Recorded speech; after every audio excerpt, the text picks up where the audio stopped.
Now, I've already explained to you one way that you can make sure that the camera is kept safe by not being overexposed. And that is when you see pixels in the image, spread the beam using the brightness button clockwise because you're working to the right of crossover.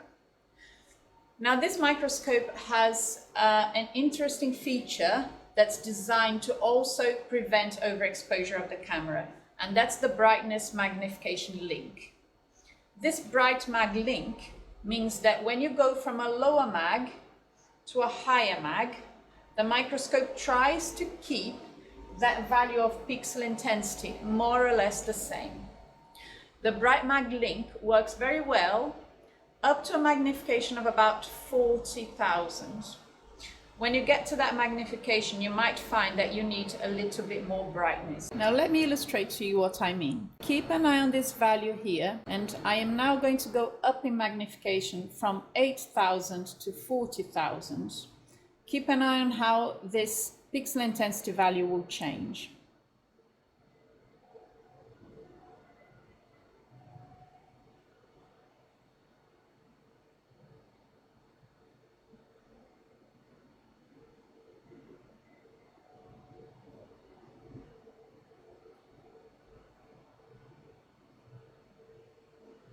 Now we are at 40,000, and you can see that the pixel intensity value has gone from between 2,000 to 3,000 to about 1,000 now. Now it's about 40,000 magnification with a pixel intensity of about 1,000. You will still capture a nice image. If you start going above 40,000, you see that the pixel intensity will go lower. Now at magnifications of around 80,000 to 100,000 times, you might find that you need to make your image a little bit brighter. You can do that by using the brightness button counterclockwise, because you are working to the right of crossover, and always use the brightness button in the fine mode, remember that. If you're working at magnifications of 80,000 to 100,000, try to keep to a pixel intensity value around 1,000. This means that the beam won't be too focused on your sample, and also that you will protect the camera. You will be able to capture nice images at this intensity value. When you focus the brightness button further at higher magnification, you may find that your image has uneven illumination. You can see that this part of the image here is brighter. This is because when you focus the beam is actually coming through here rather than here. This is very easy to fix. All you need to do is use the multifunction X and Y buttons here to reposition the beam.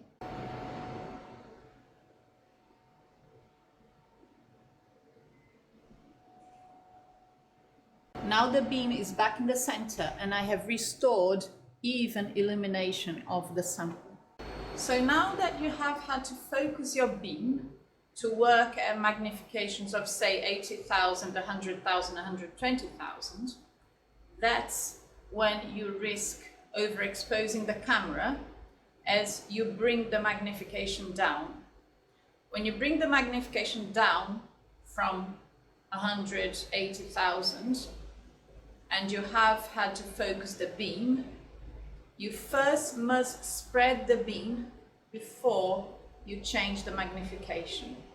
And that's because as the magnification goes down and you have focused the beam, the pixel intensity will go high very, very quickly.